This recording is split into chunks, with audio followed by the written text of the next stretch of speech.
They said it was unbreakable.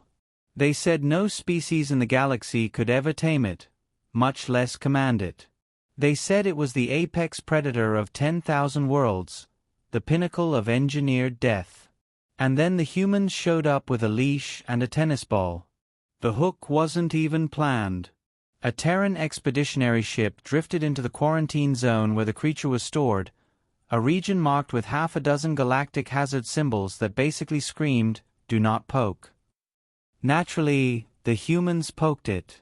Or, more accurately, Dr. Evelyn Grant, xenobiologist, tea addict, and the kind of person who put googly eyes on lab equipment, walked up to the thing, smiled politely, and said, "Well, aren't you a handsome boy?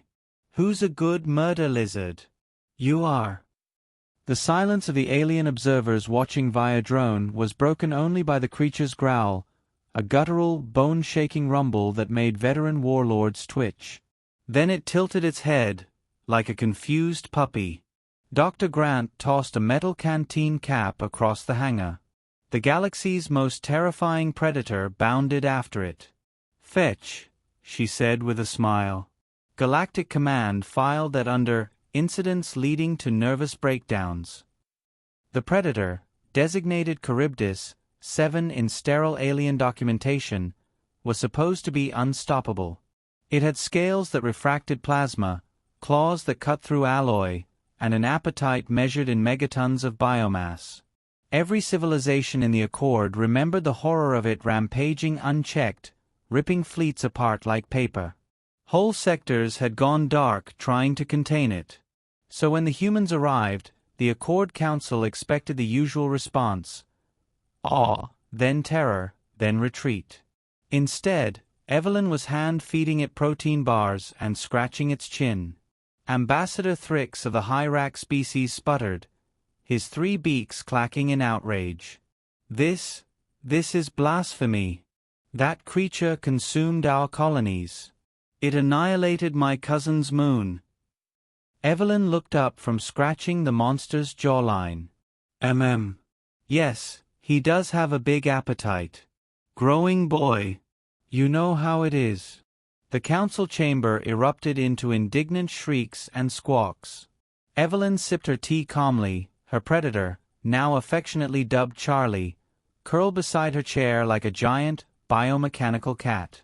Humans had this maddening ability to act like apex predators while smiling politely. They didn't roar their dominance. They joked about it. They didn't announce their intentions. They quietly prepared for them. And, worst of all, they seemed to find galactic nightmares endearing. By the time the council realized the scale of the mistake, it was too late.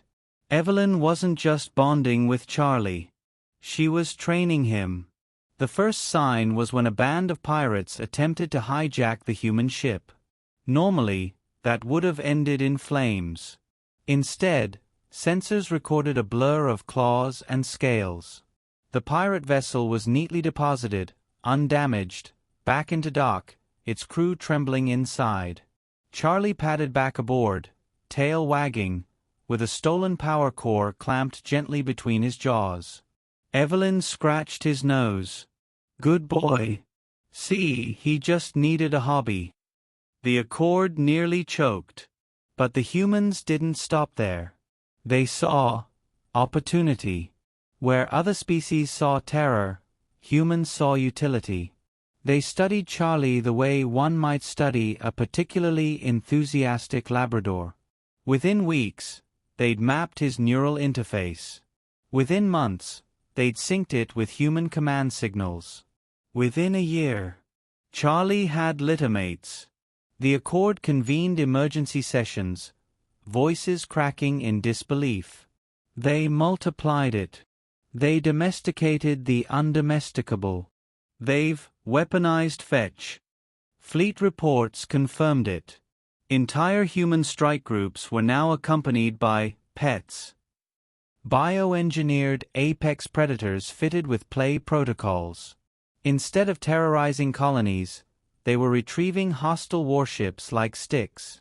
Entire enemy fleets were deposited on Earth's doorstep, hulls dented but intact, crews trembling and muttering about the dogs of war. The climax came when the Vorth Dominion, the same species that had originally engineered the Predators as weapons of conquest, returned.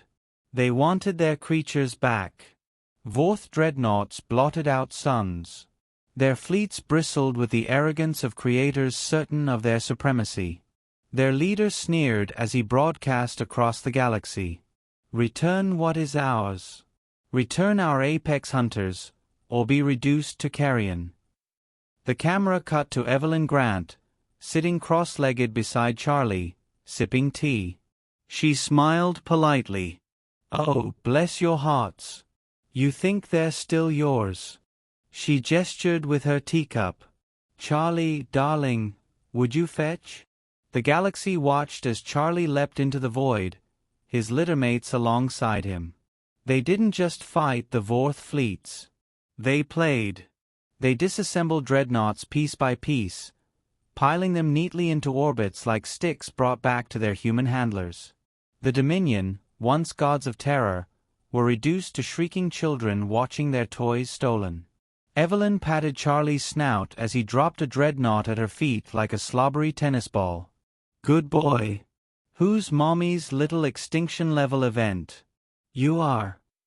The galaxy shivered. The war ended not with annihilation but humiliation. The Vorth surrendered, not because humanity destroyed them, but because humanity house-trained their greatest weapon. Across the Accord, reactions varied. Some species hid, trembling. Others sent tribute. A few, braver or more foolish, sent gifts of squeaky toys. The Predators, once the nightmares of empires, now carried chew toys between patrols. And the humans, they never once stopped smiling politely. They didn't boast. They didn't roar.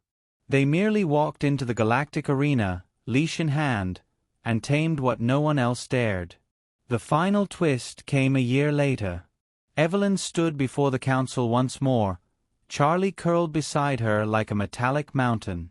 She tapped a datapad, projecting schematics. You see, Charlie was just the prototype. Every ecosystem hides its apex predator. Your jungles, your oceans, your skies, they're teeming with candidates. We've been collecting. The chamber froze. Evelyn smiled, polite as ever. Oh, don't worry. We're not weaponizing them.